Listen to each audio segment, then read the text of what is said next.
27 तारखेला सक्षम ताटे या अतिशय युवा एका मुलाची हत्या झाली आणि त्या सगळ्या आज जे त्याची हत्या झाली त्याला आंतरजातीय मैत्रीची आणि एकमेकांची असलेल्या बांधिलकीची खूप मोठी पार्श्वभूमी. सक्षमची असलेली मैत्री तोडावी याच्यासाठी आचलवरती पुन्हा पुन्हा तिच्या कुटुंबाकडनं तडफड आणली जात होती. हे आचलनी 2 व्हिडिओ रिलीज करून त्याच्यामध्ये सांगितलेलं आहे. सक्षम 18 वर्षाची पूर्ण होण्याच्या आधी एकदा तक्रार करून त्याला पॉक्सोमध्ये अडकवलं होतं, पण त्याच्यात ती 18 वर्षाची पूर्ण झाल्यावरती तो गुन्हा खोटा होता, माझ्यावर तडफड आणलं होतं हेही तिने सांगितलेलं आहे. ज्या दिवशी सक्षमची हत्या झाली त्या दिवशी त्याच्या विरुद्ध गुन्हा दाखल करायला पुन्हा आचलला पोलीस स्टेशनमध्ये नेलं होतं आणि तिथे पोलीस स्टेशनमध्ये सुद्धा तिने अत्यंत ठामपणाने सांगितलं की माझी कुठलीही तक्रार नाहीये.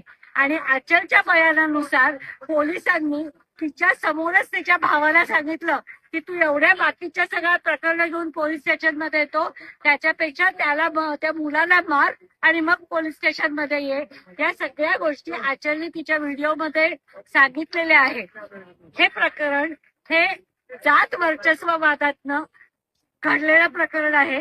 पण दुर्दैवाची गोष्ट अशी आहे की असे प्रसंग जेव्हा घडतात तेव्हा कित्येक वेळेला त्या मुलाची पार्श्वभूमी ही गुन्हेगारी प्रवृत्तीची होती याचा जास्ती बाऊ केला जातो आणि त्याच्यामुळे घडलेल्या गुन्ह्याचं एक क्षुल्लकीकरण करणं, त्याचा एक जो जाणीवपूर्वक पोलिसांकडनं प्रयत्न केला जातो तो होऊ नये आणि त्याच्या सक्षमला न्याय मिळायला पाहिजे.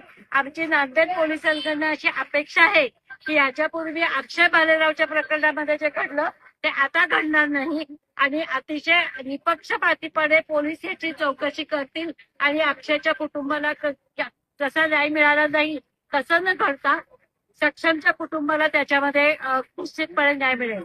दुसरी माझी जाहीरपणे आता पोलिसांना एक अशी विनंती आहे की ते कुटुंब आता प्रचंड दहशत खाली आहे.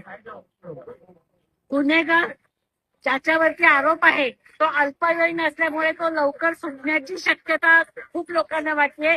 जे निर्भया प्रकरणामध्ये संपूर्ण भारताने त्याच्यामध्ये पाहिलेलं आहे आणि पूर्ण कुटुंबाला आणि आचलच्या जीवालाही धोका आहे. त्यामुळे सक्षमचं कुटुंब आणि आचल यांना न्याय देणं आणि यांना संरक्षण देणं ही पोलिसांची त्याच्यामध्ये जबाबदारी आहे.